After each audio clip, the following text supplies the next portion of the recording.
First things first, this movie takes forever to get things off the grind. It hasn't been terribly long since the events of the first film. Things seem to be looking up for Mike Schmidt. He's got a new house, wants to get with Vanessa, and has a better relationship with his little sister Abby. But, oh no! Everyone has unresolved trauma! I hate when that happens!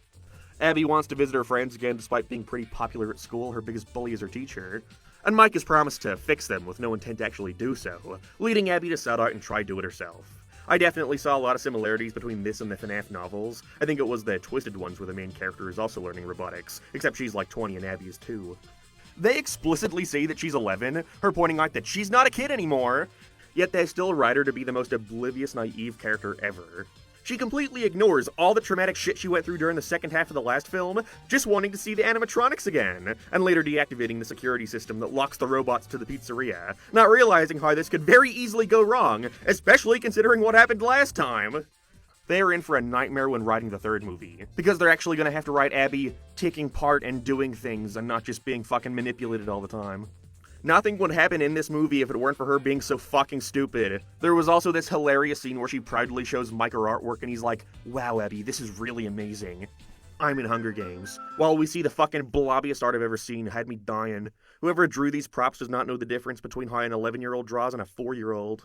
Turns out Abby was, unsurprisingly, being tricked to deactivate the system by the marionette. This puppet, which is possessed by a little girl who was murdered by William Afton, who was in the movie for like 5 minutes total, and it's always through a flashback or dream sequence. Hooray! The marionette later possesses the body of a girl who was filming inside the pizzeria for a ghost show, and later Abby for a brief moment, which was hilarious.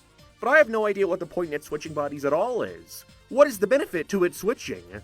Well, she had to ditch her body at the pizzeria and hide inside Chica's to get to Abby's house and possess her. But let's run that back. Get inside Chica, don't clip that. She's somehow better disguised walking around as a giant animatronic bird than a girl with face paint. It's because her soul is tied to the pizzeria, but the robots have a fucking off switch for that shit, so, How the marionette even knows Abby exists to reach out to her in the first place, I don't know either. Since Abby got the Fast Talker communicator at the pizzeria from the first movie, you know, you can say some of this is nitpicking, but I don't know, at a certain point you're just left with a pile of freshly picked nits. Wait, what is a nit? Wait, it's like a lice thing? Ew, gross. Ugh, get out of here.